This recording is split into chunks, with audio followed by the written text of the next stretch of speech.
Bendiciones, hermanos. Sean todos bienvenidos a Pater Noster. Te saluda tu hermano José Manuel Gutiérrez.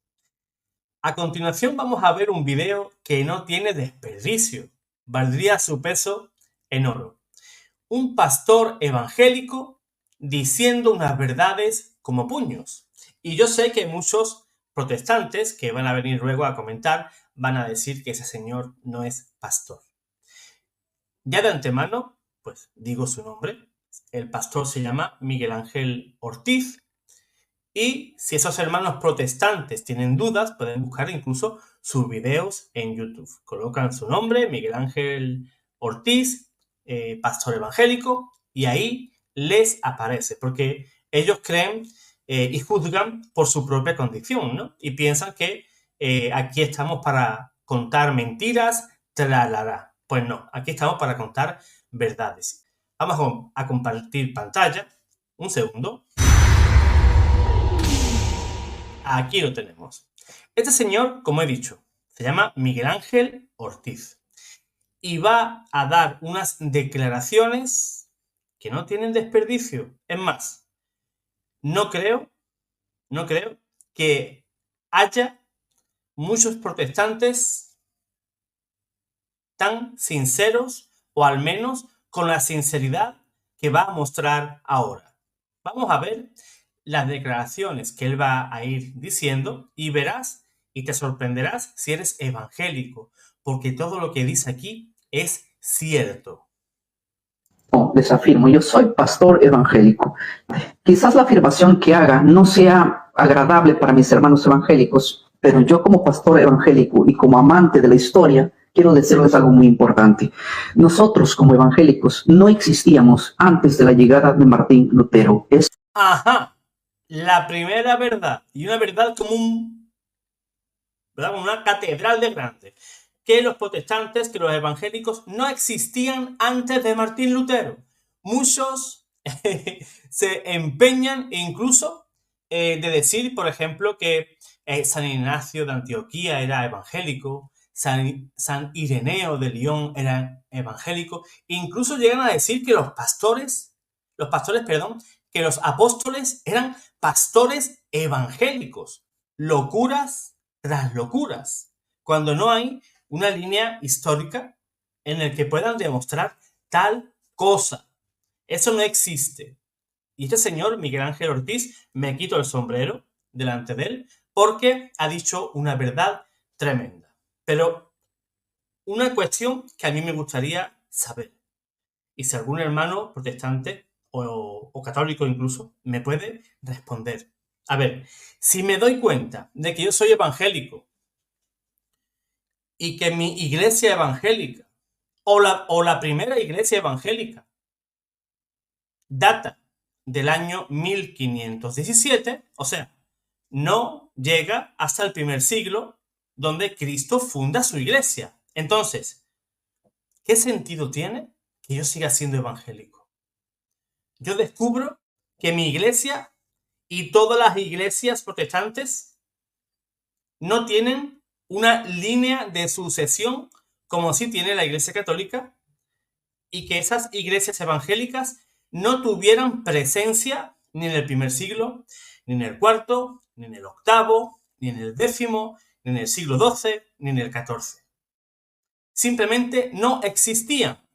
Existían personas que enseñaban errores, herejías, y en su gran mayoría eran obispos y sacerdotes católicos que se salían de la iglesia, como también hizo Martín Lutero, y crearon una doctrina nueva, de las cuales la iglesia, durante el devenir de todos los siglos, la iglesia luchaba por mantener el depósito de la fe.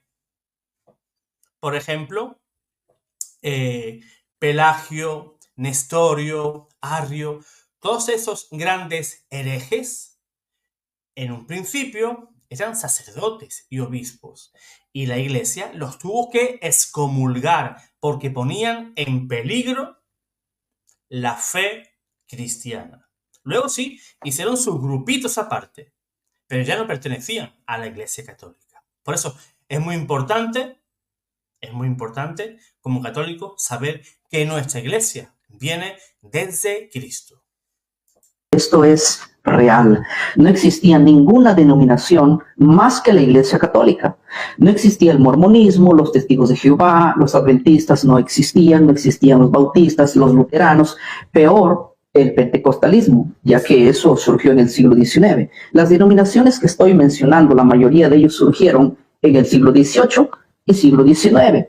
La primera iglesia que se separa del cristianismo, del judaísmo, esta es la que se le conoce hoy como la Iglesia Católica. Pácata. Ojo, lo que acaba de decir.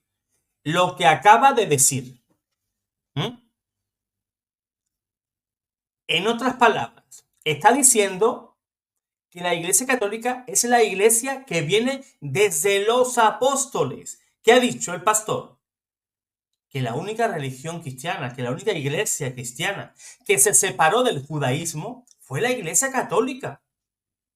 O sea, esos primeros apóstoles que eran judíos, que eran celosos de la ley, que le pregunten a San Pablo si era celoso de la ley, fariseo de la cuna de Gamaliel, estudiaba a los pies de Gamaliel, un judío erudito que era venerado en el pueblo de Israel. ¿Y qué está diciendo? Que esos primeros sacerdotes, esos primeros obispos, se salieron del judaísmo y formaron la Iglesia Católica. Pero no me cabe en la cabeza si, como él ha dicho, que es celoso y que le gusta la historia, ¿cómo puede seguir siendo protestante o evangélico? Porque no es lo mismo ser protestante que evangélico. A veces metemos a todos en el mismo saco. ¿Todos protestantes? No. Los protestantes históricos no es un pentecostal, por ejemplo, o un mormón, o un testigo de Jehová. No. Sino que los protestantes históricos, los anglicanos, los luteranos, presbiterianos, ¿verdad? Pero ninguna de estas datan del primer siglo. Y si esa iglesia que se subdivide, que se divide, que sale del judaísmo, es la Iglesia Católica, si ya la tenemos identificada, ¿por qué no somos católicos? ¿Por qué no lo somos? Esa es la pregunta del millón. O sea, prácticamente la Iglesia Católica viene a ser la iglesia más antigua, surgida a partir desde la separación del judaísmo con el cristianismo. De nuevo lo ha dicho por si te cabe alguna duda. Por ejemplo, cuando se reúne un representante del judaísmo, va un rabino. Cuando Escúchalo. se requiere la presencia de un musulmán, va un hombre representante del musulmán. Yo les hago una pregunta. Cuando se requiere ese tipo de reuniones, ¿quién es el que representa el cristianismo? ¿Qué pastor evangélico va? ¡Ninguno! ¿Quién va? ¿El Papa? ¿O me van a decir que no? Va el Papa como representante del cristianismo, ¿sí o no? En toda constitución, por ejemplo aquí en Perú, la iglesia oficial es la Iglesia Católica. Es cierto, cuando hay algún tipo de reunión, alguna reunión interreligiosa, donde se reúnen los líderes del judaísmo, del islam y del cristianismo, yo jamás he visto a un pastor protestante. Que me diga alguien, un solo pastor protestante, que haya acudido a una de esas grandes reuniones. Y no me vale decir ahora que no, es que ellos quieren crear la religión mundial para que todos formemos una misma religión. No me vengáis con tonterías, ni con conspiraciones. Desde siempre, cuando ha habido diálogo interreligioso, ¿quién ha ido? Pues ha ido el Papa. El Papa. Y si el Papa no ha podido por cualquier tema, ha enviado a un emisario para que hable en su nombre. Pero jamás un pastor protestante. Porque ellos solamente se representan a sí mismos. Yo creo que en toda Sudamérica tiene influencia y en el mundo. La Iglesia Católica es la iglesia más antigua, es la iglesia que representa el cristianismo de alguna manera, hay que decirlo así, en el mundo político, en las naciones. Ella representa, ella tiene, si hablamos de los documentos, por así decirlo, del cristianismo, ella las maneja. Ella tiene el poder y el control. Se cree que tiene la tumba de los apóstoles, se cree que tiene la cruz y muchos documentos, los rollos de las escrituras bíblicas, los que se han venido, las reliquias, todo lo tiene la iglesia. Sí, la iglesia protestante no tiene absolutamente nada, y se lo digo como pastor evangélico, es así. No. Totalmente cierto. Si buscamos las tumbas de los apóstoles, ¿quién las tiene? ¿Quién las tiene? La Iglesia Católica. ¿Qué iglesia ha sido, pues, la que ha creado el canon de la Biblia, con sus 73 libros? Sí, porque nació con 73 libros, no con 66. Para saber si les faltan o les sobra, tenemos que irnos, pues, al comienzo. ¿A quién? ¿Quién fue el que formó ese canon? Y la Biblia nació con 73, no con 66. Eso fue luego más tarde las sociedades bíblicas, que por motivos económicos quitaron esos 7 libros, aunque en algunas Biblias protestantes las dejaron como un apéndice, porque incluso Martín Lutero decía que esos 7 libros, pues, eran útiles, ¿verdad? Para leerlos como libros devocionales. La iglesia tiene reliquias, la sábana santa, es de las más famosas, ¿verdad? Trozos de la cruz de Cristo. Todo lo que tú busques en el cristianismo lo encuentras en la Iglesia Católica. ¿Por qué? Porque ella era la que estaba al comienzo. Imagínate que tú vivieras 2000 años. Pues seguramente tú guardarías cosas del siglo II, del tercero, del quinto, ¿verdad? Y todo eso formaría parte de tu riqueza patrimonial. Pues de la misma manera, la Iglesia Católica guarda todas esas reliquias de los santos, de los mártires. Por ejemplo, ¿qué iglesia guarda la memoria de los santos mártires del siglo I, del II, del III, del IV? Por ejemplo, el día 28 de junio próximo, ¿a quién recuerda la Iglesia Católica? A ver, hermano, hermana, ¿qué me ves? Haz un poco de memoria. ¿A quién?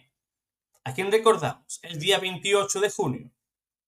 A San Ireneo de Lyon, aquel sacerdote, obispo, apologeta, que escribió esa bellísima obra contra los herejes. Obispo católico en el siglo II. ¿Y quién guarda la memoria? ¿Quién recuerda a ese obispo? La Iglesia Católica. Porque era obispo de la Iglesia. Y como santo, que es de la Iglesia lo recuerda. Lo recuerda porque es parte de nuestra historia, de la historia de la Iglesia Católica. No es historia de la pentecostal, de las asambleas de Dios, de los unicitarios, de los bautistas, de los luteranos, anglicanos, el que tú quieras. Si la Iglesia Católica en el siglo V, por ejemplo, hubiera dicho, vamos, nos hemos equivocado, vamos a coger la Biblia y no la vamos a traducir más. Esos rollos que tenemos, pues los vamos a perder, los vamos a quemar o lo vamos a enterrar en algún lugar que nadie sepa. Pues ten por seguro que tú hoy no tendrías Biblia. Sí, como muchos dicen, ¿no? Que la Iglesia siempre ha ocultado la Biblia, ¿verdad? Al pueblo, porque el pueblo, si lo tenemos ignorante, pues es más manejable, ¿no? Y la Iglesia quería a la gente estúpida. Fíjate si la Iglesia quería gente estúpida, que la Iglesia ha sido la que ha fundado universidades. El centro del conocimiento, ¿saben ustedes dónde se encontraba, por ejemplo, en la Edad Media? En los monasterios católicos. ¿Por qué? Porque querían que la gente ignorante, ¿verdad? No, el conocimiento estaba en la Iglesia. Y la Iglesia ponía ese conocimiento a favor del pueblo, del mundo. Eso de que el cuento chino este de que no es que la iglesia te quiere ignorante, porque una persona ignorante es más manejable. No, todo lo contrario, todo lo contrario. Yo conozco mucha gente ignorante que se encuentra por su propia ignorancia en iglesias evangélicas. La persona estudiosa, una persona que sea estudiosa en una iglesia protestante o evangélica, se hace católico. Y el mal católico que no lee, que no estudia, se hace protestante. Es que eso es así. Eso es igual que 2 y 2 es 4. Y lo hemos visto. Personas estudiosas evangélicas, los buenos evangélicos se hacen católicos. Y los malos católicos, cuando no estudian, como fue mi caso, que yo era un completo ignorante de mi fe, hace ya 12 años atrás, pues eres una presa fácil. Viene cualquiera, te cuenta un cuento y te lo crees, porque tienes una fe de niño. ¿Qué ocurre cuando tú a un niño le dices cualquier cosa? De broma, se lo cree, ¿verdad? Mira, he visto un perrito por allí y el niño que te va a decir, sí, ¿dónde, dónde? El niño en su inocencia te va a creer, igual que la gente ignorante o simple. Y esa ignorancia o esa palabra de ignorante no lo estoy diciendo de una manera peyorativa, ¿verdad? Sino que la persona que no sabe sobre una materia, pues es una persona ignorante. Yo soy ignorante en muchas cosas, en otras no, pero en muchas cosas, en muchísimas cosas, soy un completo ignorante, ¿verdad? Pues me parece maravilloso ese testimonio, esas palabras de este pastor, del pastor Miguel Ángel Ortiz, de Perú, en el cual, pues, más claro no lo ha podido decir, ¿verdad? Ha hecho unas declaraciones que a mí me parecen maravillosas y ojalá que este pastor siga estudiando y un día, pues, pueda ser católico, ¿verdad? Para que esté en la plenitud de la fe, en la fe de los apóstoles. Dios te guarde, Dios te bendiga.